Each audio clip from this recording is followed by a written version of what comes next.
Hey everyone, and welcome to the first tutorial in how I use my slides in the classroom.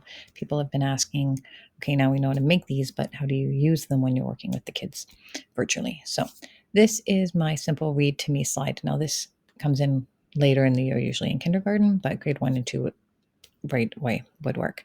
So I have 3 different slides. I have the read to me slide where I type a word or a sentence and the kids just put up their hand and once they can answer it, and I pick a different kid each time. So it would be something like this. I would say, okay, everybody, so we're going to do some reading now. As soon as you know what it is that I'm typing and can read it back to me, put up your hand and I'm going to pick somebody to read what I write. Now, when you're really starting and it's simple, you can do something like this.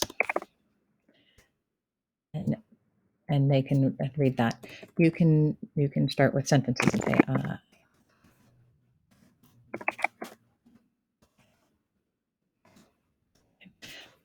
another thing you can do if you're working on punctuation is leave the period off and say, okay, once they read it, read it with this, read it with this, read it with this. Tells them tells you if they know different ways of the different punctuation.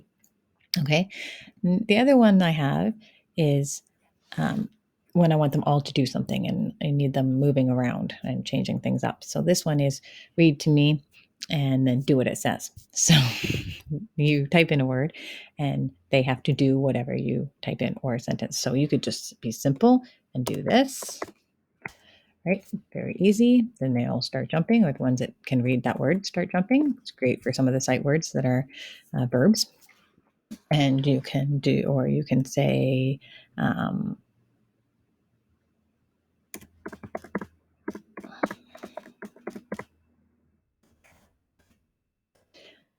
then you'll know when they've all read that sentence as well. Okay, and the last one that I have is a question.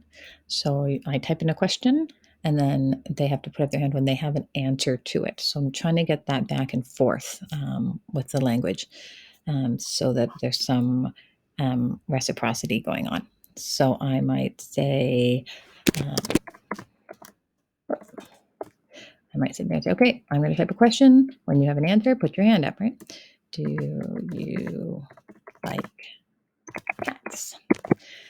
And then I would say, oh, okay, Susie, I see your hand is up. Unmute yourself and tell me the answer to the question. She might say yes. My kids all know that yes or no is not enough. I need more. So if they have just say yes, then you say, oh, why do you like cats? To elicit a bigger response from them. So those are my 3 simple, easy reading activities you can throw in. It's like, oh, I've got 5 minutes left of my lesson, or I've got 10 minutes left. I need something to do, or the kids are getting a little bored with what I'm doing. Let's throw this in, change it up a bit, and then go back to whatever we were working on. So I hope that was helpful. And I hope you like these types of videos. Let me know if you do. Please remember to subscribe, share, make comments, and let me know what else you want videos on. Okay, thanks so much. Bye-bye.